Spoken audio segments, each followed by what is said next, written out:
Valentine day की खुशनुमा शाम थी। शाम का धुंधलका धीरे धीरे गहरा हो रहा था।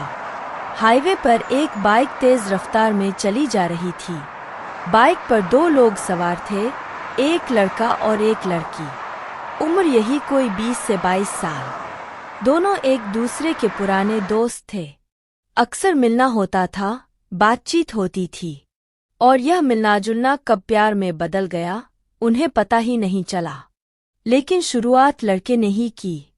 उसने एक दिन अकेले में लड़की को प्रपोज किया, एक प्यारा सा गुलाब देकर।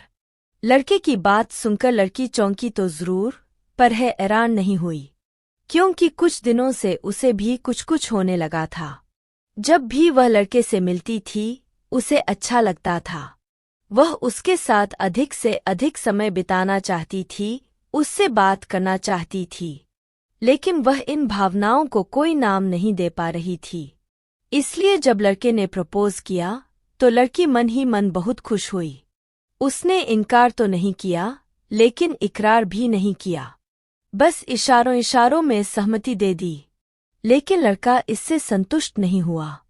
उसने तय कर लिया था कि आज के दिन लड़की से उसके मन की बात कहला कर रहेगा। इसीलिए उसने आज एक पार्टी का अरेंजमेंट किया था। पार्टी में दोनों के क्लोज फ्रेंड्स आने वाले थे और वहां पर ढेर सारा धमाल होने वाला था।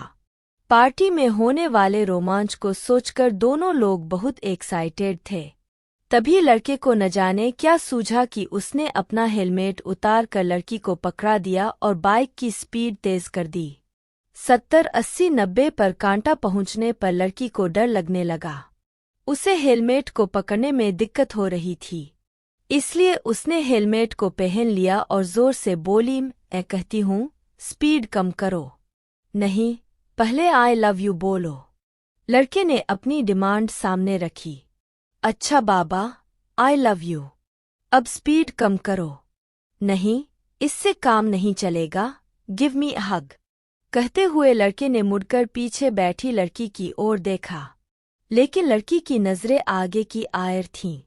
आगे का नजारा देखकर वह एकदम से कांप उठी, क्योंकि सामने से एक ट्रक बड़ी तेजी से चला आ रहा था। वह भर्राई आवाज में बोली, आगे देखो, आगे। लेकिन जब तक लड़का आगे देखता तब तक बहुत देर हो चुकी थी। अगले ही पल 90 की स्पीड में दौड़ती बाइक सामने से आते हुए ट्रक से जा टकराई। उसके बाद दोनों लोगों की आंखों के आगे अंधेरा छा गया। अगले दिन सुबह अखबार में खबर छपी, हाईवे पर ट्रक ने मोटरसाइकिल को टक्कर मारी। मोटरसाइकिल चालक लड़के की मौके पर ही मृत्यु हो गई, लेकिन पीछे बैठी लड़की बच गई। वो भी इसलिए क्योंकि उसने हेलमेट पहना हुआ था। दोस्तों, यह एक सच्ची कहानी है। यह बहुत कुछ कहती है। आप खुद समझदार हो, मतलब तो समझ ही गए हो। क्यों सही कहा ना? ये लव स्टोरी भी आपको पसंद आएंगी। अंधा प्रेम एक सच्ची प्रेम कहानी, उसकी वह दीवानगी एक शानदार कहानी, अधूरी प्रेम कहानी टचिंग